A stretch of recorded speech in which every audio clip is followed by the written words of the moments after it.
हे दिसणं म्हणजे शुभ संकेतच असतो का?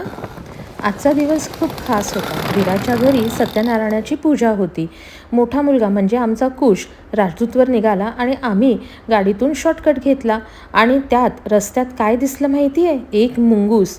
मग म्हटलं आजचा दिवस नक्कीच मस्त आणि खास होणार. तिथे पोचलो तर पूजा नुकतीच झाली होती. हळूहळू पाहुणे यायला सुरुवात झाली होती. मी दर्शनाला बसले आणि मुलाला सांगितलं, व्हिडिओ काढ हां. पण सरप्राईज म्हणजे काका पण आमचे व्हिडिओ सिक्रेटली शूट करत होते.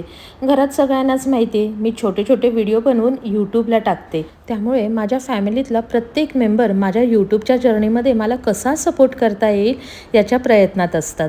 गीता आणि राहुलने आमच्या पाया पडल्या. आम्ही त्यांना आशीर्वाद दिलं आणि थोडेसे समजूतदारीचे काही बोलही लावले. नंतर मग जेवणाची वेळ. आता बाहेरून खूप सुंदर असा बेत केला होता राहुलने, पण घरामध्ये जे काही थोडंफार करायचं होतं ते सासूबाई आणि मी मिळून केलं. तेवढ्यात एंट्री झाली माझ्या मोठ्या नणंदबाईंची आणि छोट्या नणंदबाईंची.